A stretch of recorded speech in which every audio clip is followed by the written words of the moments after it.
In our last video, we left off at the Harrington Hotel with the dining room area, and something that fits right in with the dining room area would be this right here. It appears to be a picture of the Harrington Hotel, but upon closer examination, you see that it's actually a menu, the front of the menu, and here we see the back of the menu.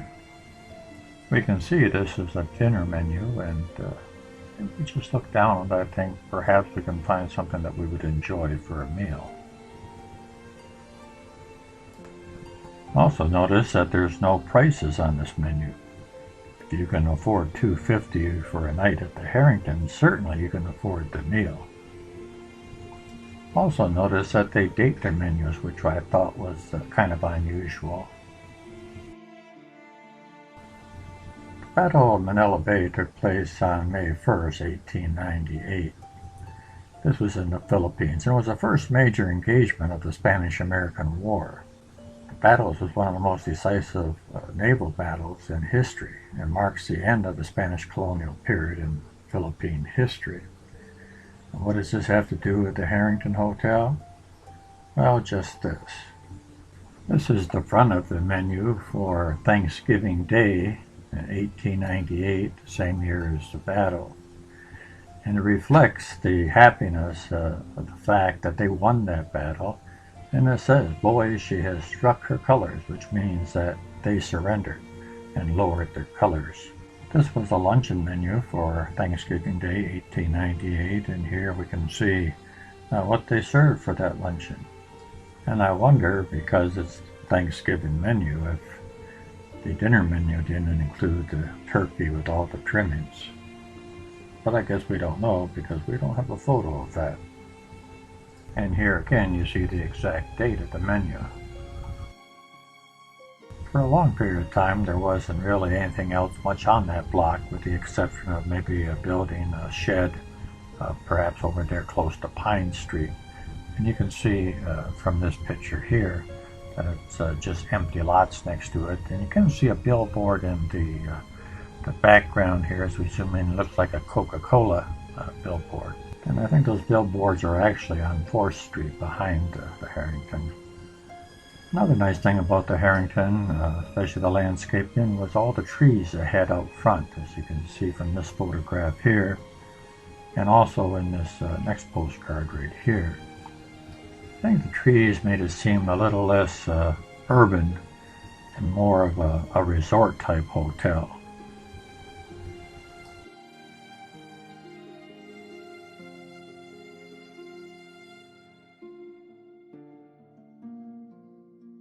You can see from this map there was a lot of empty lots, very little except on the end of the street bordering Pine Street. And as we zoom in, we can see that there is a building on the corner of Pine and Military. And there's also looks like a large shed or some type of a building behind it. And in this photograph taken from one of the upper stories of the Harrington, we get a good view looking north into Port Huron.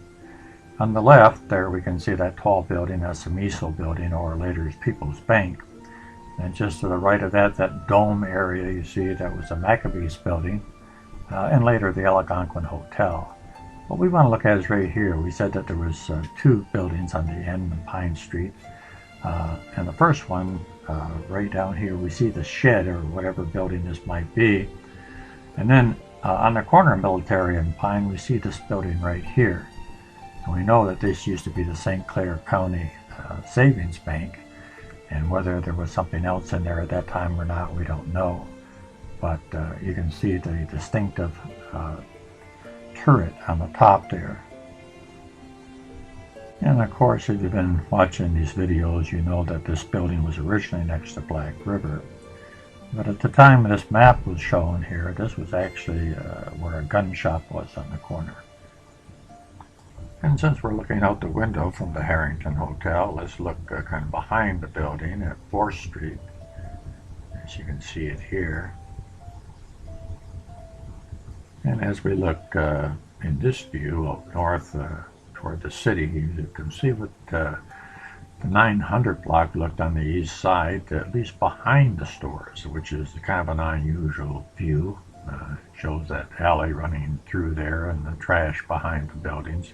That's something you won't see in a postcard, that's for sure.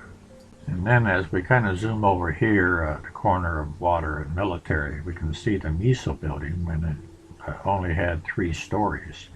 Later on it would become the People's Bank, and they would add 3 additional stories to it, making it one of the tallest buildings in Port Huron. The very first view that we looked at from the Harrington Hotel was taken in a different time period, because you actually did see the Miso building with 5 stories. And this one you only see it with the 3.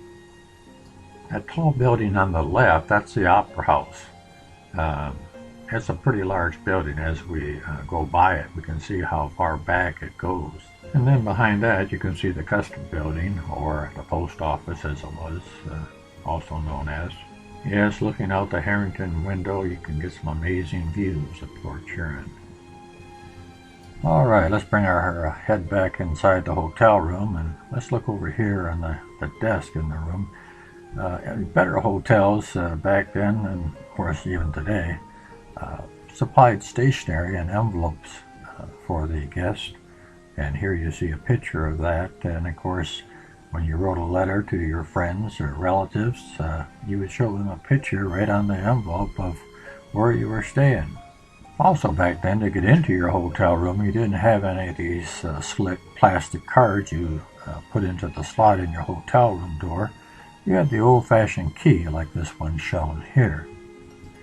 It had a leather tab on it, and on that tab would be your room number. It also said you could drop it in the mailbox if you happened to forget giving it to the desk. Drop it in any mailbox and they guaranteed delivery of it. Yes, Charles Harrington had built himself a fine hotel. I believe he was a very progressive businessman, just like his father was. And one of the things that showed this was the fact that he realized that he was losing business to some of the hotels that was near Port Huron. And the reason he was losing that business is because these hotels advertised mineral springs. Of course, Mount Clemens had probably the most mineral baths in the state, but there were some that was closer than that. There was some in St. Clair, Somerville Springs, for example, shown on this advertisement card. You have to realize that back then, going to a mineral springs was kind of like going to a spa. However, they really thought it was a cure for everything. It would take me 5 minutes to list all the things that they thought they would cure by sitting in a bathtub with mineral water. So Charles Harrington did what any smart businessman would do. He added a mineral springs facility right onto the Hotel Harrington. It was originally called Deep Springs Mineral Bath, and then later on it became the Rock Spring Mineral Bath House. And Harrington spared no expense. The interior was finished in fine marble and oak to match the first-class hotel's decor. Most historical accounts I've read about this bathhouse puts it being built around 1908 or by 1908.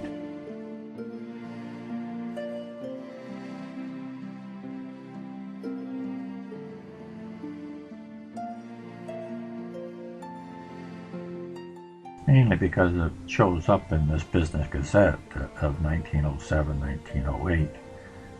Along with many other mineral springs. It gives you a good idea how many mineral spring bathhouses there were in Michigan. And of course you can see Port Huron on there as well.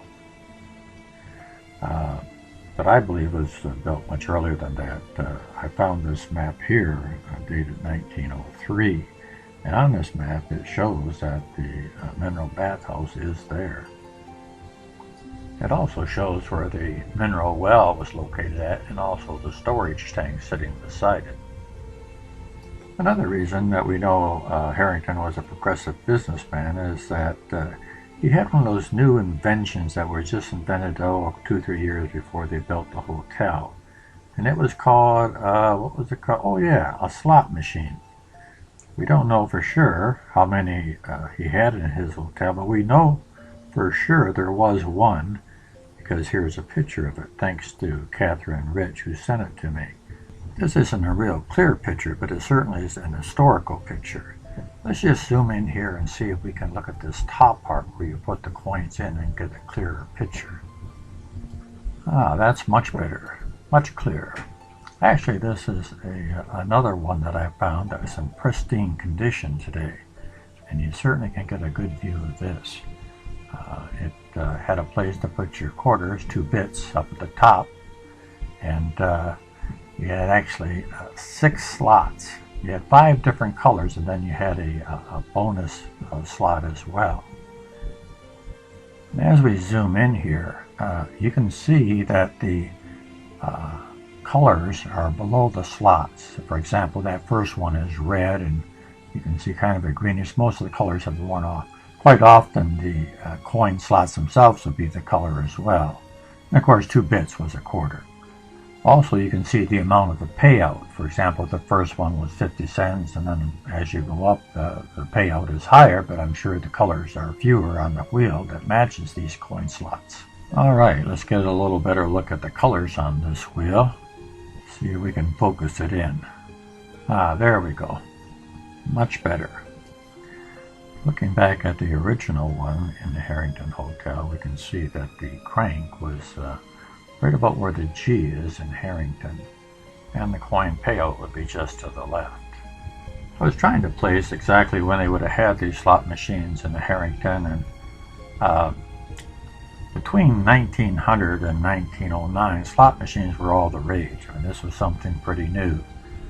And then they died off. It came to a grinding halt, actually, when the states started to outlaw them. And then from 1919, the year of Prohibition, slot machines soared in popularity yet again. And so when I looked at these 2 things, I think I can find out from this photo about when the Harrington had these slot machines in there. This photo was taken in 1906, and it shows the confiscation of these slot machines that were declared illegal when the new law went past. As we look a little closer, you can see this is the same type of machine that was in the Harrington. And so I think it was probably 1900 to 1906, and if Michigan did not have a law that banned them, then chances are they were in the Harrington longer than that. I thought you might like to see one of these in operation, and I kind of got a kick out of seeing it. I thought maybe you might too. So here's a very short video clip. All right, let's see how it works, Lynn. She's going to try red, which is a 50-cent payout. Okay. Push it in and give it a whirl. There it goes, round and round. Oh my God, the jackpot. Fantastic. Well, that doesn't happen every time, but anyway, we were lucky today. People looked at slot machines back in the early 1900s different than we do today. They looked at a slot machine as a novelty. As a matter of fact, they were actually made and produced by Mills Novelty Company. Another item that Mills Novelty Company manufactured, and something that many of us are familiar with, is the Violano Virtuoso. We've seen this before in Diana's in Port Huron. This photo happens to be after they moved it to Nashville, Tennessee. Over the years, the Harrington Hotel has been host to many celebrities, politicians, business leaders. We've already looked at Mickey Rooney, Colleen Moore, Port Huron's favorite sweetheart actress, also stayed there, along with Thomas Edison, of course, and then there was Henry Ford that stayed there as well. Guests also included a young World War I veteran, and here we see this veteran, along with his bride, came to the city of Port Huron on their honeymoon in 1919. Their names were Harry and Bess Truman, and he would go on to later become the nation's 33rd president. The couple's daughter, Margaret, would later write, for the rest of his life, whenever Harry Truman wanted to regain the radiance of those first days with Bess, he simply wrote Port Huron. For him, it was a code word for happiness. Another president that stayed at the Harrington was William Howard Taft. However, unlike Truman, he stayed there after he was president, and while he was the Chief Justice of the United States. And that period would have been 1921 to 1930. William Taft was a very large man. He weighed in about 340 pounds. And there were many jokes that were done at his expense. The main one being that he was so big that he got stuck in the bathtub one time. And there may have been some truth to this story because he did have to get a bigger bathtub put in the White House. And you can see the installer sitting in that bathtub. Today that bathtub is still there, not at the White House, but at his museum. I wonder if the manager of the hotel for the Harrington wasn't a little nervous about having Taft stay there because of some of the incidents at the other hotels where he stayed, such as this one here. It may not have been a problem for the Harrington Hotel because Taft lost 70 pounds when he was Chief Justice of the United States. Something else worth noting, I think, on the Harrington Hotel is that if you look at the early postcards, the hotel was trimmed in wood color. They weren't painted white, the porticos and the grand entrance.